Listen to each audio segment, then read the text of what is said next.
Atención, Rubén, porque el mundo le está pidiendo explicaciones a Irán por la brutal masacre durante la represión ocurrida desde el 27 de diciembre en ese país.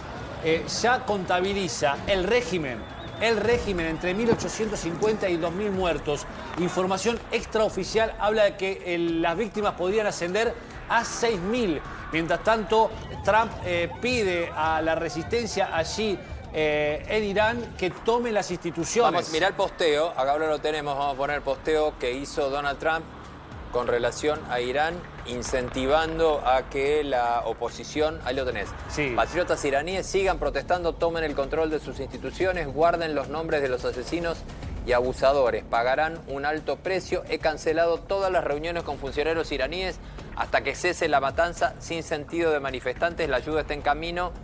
MIGA, presidente, bueno, mira, ya puso MIGA. Sí, Make Iran Great Again. Sí, presidente Donald Trump. Acá hay un mensaje en el medio y es, estaba hablando con los iraníes. Sí, estaba hablando con los iraníes y la ayuda está en camino, señal que evidentemente también alteró a Rusia, que pidió que no intervenga Estados Unidos. Lo cierto es que hay una verdadera masacre en territorio iraní comandado justamente por el ayatolá Ali Khamenei, de 86 años, pero el ministro de Defensa iraní, Aziz Nasirzadev, acaba de decir que va a defender al país con la última gota de sangre. Es decir, que lo que estamos viendo ahora recién podría llegar a ser el principio posiblemente de la caída del régimen y de una verdadera masacre que no sabemos sus dimensiones porque Internet ha sido cortada, los teléfonos han sido cortados para evidentemente dar vía libre a esta masacre. Nos vamos a Washington, allí está Diego Laje. Diego, ¿cómo te va? Buenas tardes. Diego Laje, analista internacional. Rubén, compañeros, un gustazo, realmente muy grande acompañarte. Igualmente, un gusto. Bueno, contanos hasta qué punto podemos pensar que estas protestas esta vez, no sé si, creo que con esta dureza y esta violencia no se habían visto hasta ahora, pero esta vez pueden conducir a un final del régimen de los ayatolá. Rubén, si tuviera que decirte honestamente, el cálculo que tengo es que es poco probable que vaya un cambio de régimen esto. Te cuento 2 o 3 elementos clave. Primero, quienes están en este momento en la cumbre de la élite iraní en Teherán no puede abandonar el poder de ninguna manera porque saben que, y esto es muy literal, pierden la vida. Siguen un camino muy similar al que siguieron las élites de todo el resto de Medio Oriente que abandonó el poder cuando lo hicieron en las revoluciones de hace poco más de una década. Entonces, digamos, para decirlo de una forma muy simple, nadie quiere terminar ni como Saddam Hussein ni como Gaddafi. Sí. Y esto va a llevar a que el grado de violencia sea el máximo necesario para sostener el régimen donde está. Primero quiero decir eso. Después quiero decirte, obviamente quiero agregarte un par de elementos en el análisis.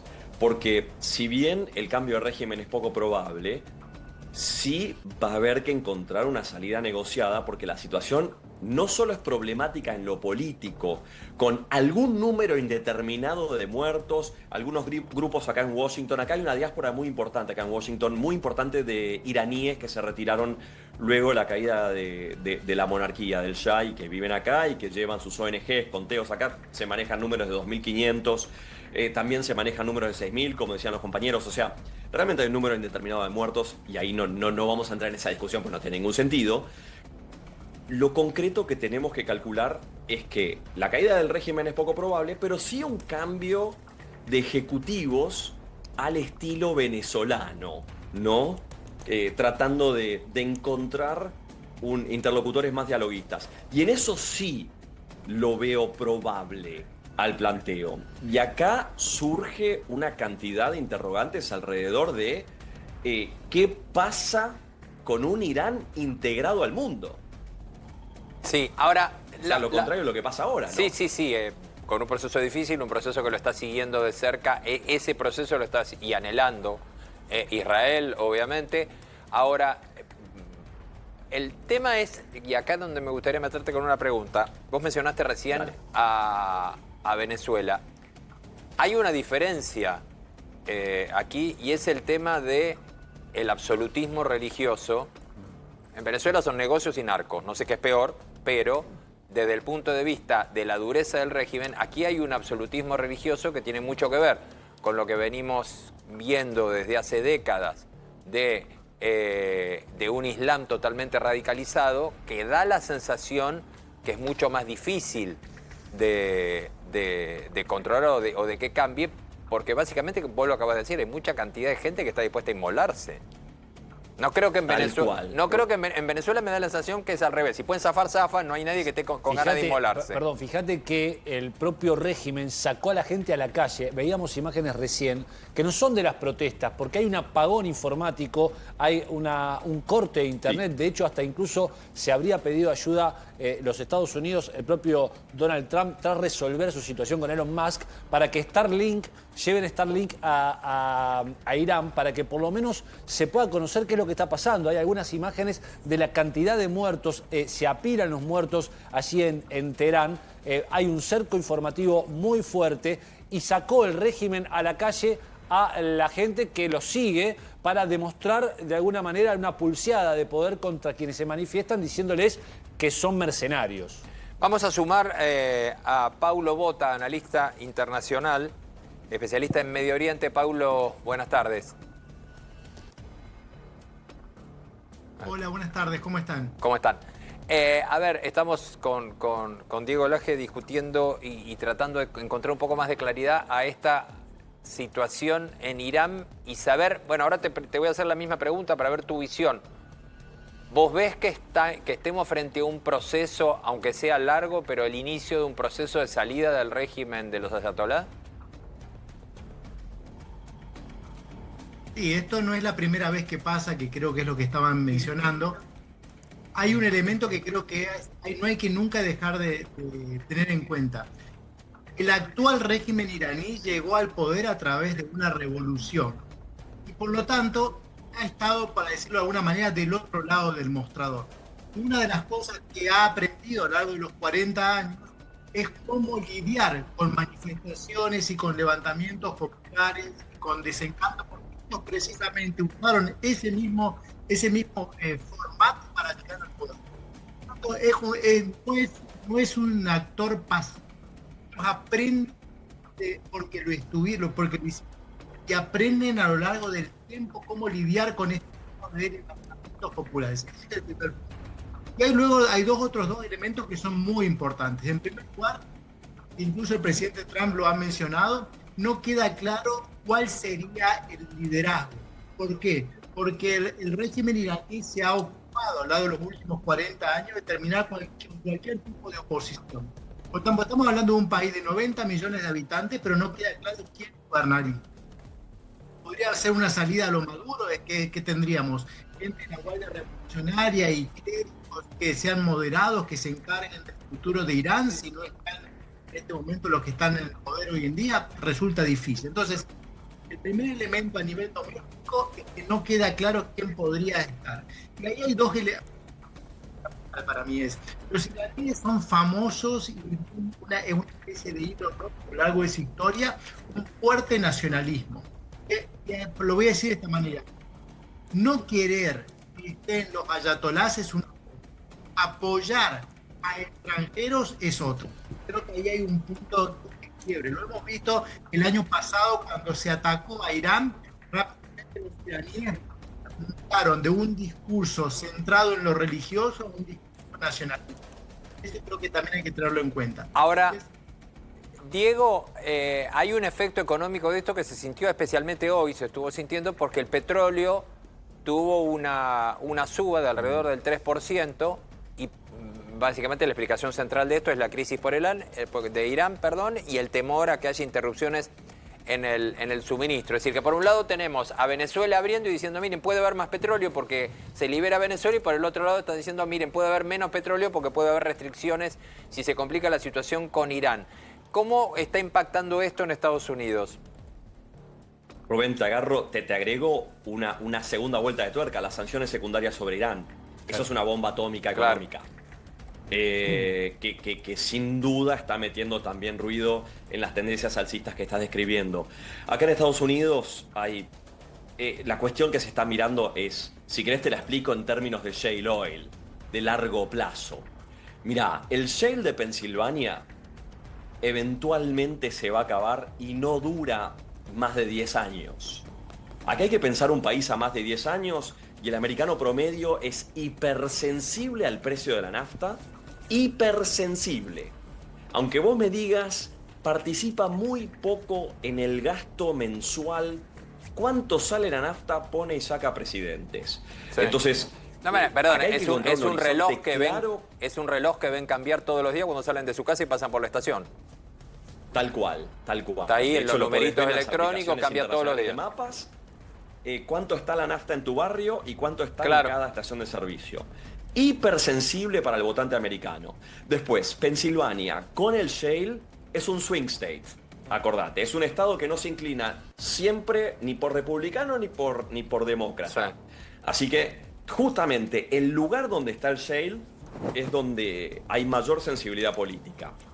Quiero con esto subrayar la sensibilidad política del tema energético puertas adentro de Estados Unidos y con eso, claro, acá hay que encontrar medidas para controlar, manejar, gerenciar el precio del petróleo lo mejor posible por un lado, pero no gerenciarlo tanto que se te vaya tan bajo que la producción de Pensilvania de shale o de esquisto, de petróleo de esquisto, como se dirá en español correcto, te caiga tanto que sea ineficiente y Pensilvania queda fuera del esquema energético del país. O sea, hay que manejarlo muy bien y hay que saber jugar no solo con el acelerador, sino también con el freno. Hay una pelea simbólica entre demócratas y republicanos también, porque ese petróleo no convencional que vos decís se inició con un proyecto original de lanzamiento de una nueva matriz energética por parte de Barack Obama y ahora Claro. Trump se preocupa continuamente de decir que tienen que cambiar. Es una actitud casi Tienen que militante, cambiar, ¿no? Sí, y tienen que encontrar una avenida de suministro petrolero que permita que Estados Unidos siga funcionando. De acá a 5 a 10 años, cuando se acaba el shale, más o menos, y después en adelante. Y recordar una cosa, los dos países que tenemos en discusión en este momento, Irán y Venezuela, entre los dos representan más reservas petroleras que Arabia Saudita y el resto de los países del mundo.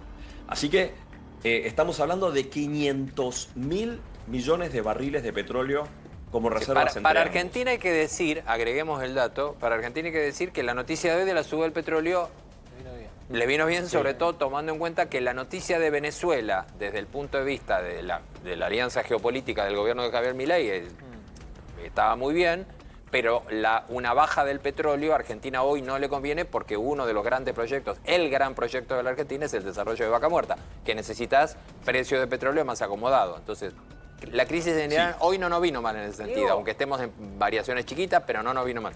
Diego, a todos. Rubén, te agrego Sí. un dato al pie. Vaca Muerta necesita, para estar más o menos bien, un barril de 50 para arriba. Sí, exacto. Bueno, hoy estaba en 60 y ahora te digo exactamente. Pero Diego, 65. El régimen de los ayatollah, teniendo en cuenta lo que la intensidad de las protestas, la intensidad de la represión, lo que vino sucediendo durante los últimos 2 años en Medio Oriente, en donde Israel fue avanzando paulatinamente, primero sobre Hamas, después sobre Hezbollah, ¿no está en una situación de debilidad, digamos, inusual o atípica y por eso también Estados Unidos dice es el momento de aumentar la presión y avanzar? Varios interrogantes, algunos Pablo los va a tener más claros que yo. Desde Estados Unidos es una enorme oportunidad que se abre con un tema que, como vengo diciendo, es hipersensible en la política nacional estadounidense, que es que se vive en el costo de cargarle nafta a tu auto, ¿sí?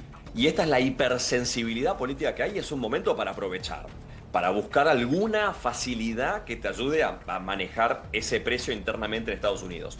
Ahora, habiendo dicho esto, por supuesto, toda la operación de Israel de desgaste de Hezbollah, Hamas y de Irán, te diría que quien las va a tener más clara en esta conversación va a ser Pablo, por supuesto. Yo te puedo agregar los elementos que veo desde acá como Fuerzas Armadas de Estados Unidos y los despliegues y opciones estratégicas que sí tiene Estados Unidos en este mismo momento. Amén de las fuerzas que tiene desplegadas del Comando Central dentro del contexto del dificilísimo estrecho de Hormuz. Ese casi la entrada al Golfo Pérsico, donde los barcos estadounidenses pasan pero no pasan, ¿no? Sí, sí. Diego, muchísimas gracias, ¿eh? Un abrazo. Un abrazo grande. Rubén, te doy un detalle más que es muy inquietante. Mañana van a colgar a uno de los manifestantes que Sí. fue enjuiciado, se hizo un juicio express, no se le permitió defensa de ningún tipo. Erfan Soltani, 26 años. Mañana lo matan en la horca. En la plaza pública, como ejecuta Irán, con una grúa que lo levanta y lo cuelgan adelante de todo el mundo. Paulo Bota, estás por allí, ¿no?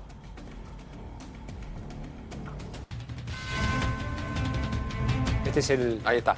Este es el hombre de 26 años que fue encontrado culpable por el régimen de salir a protestar.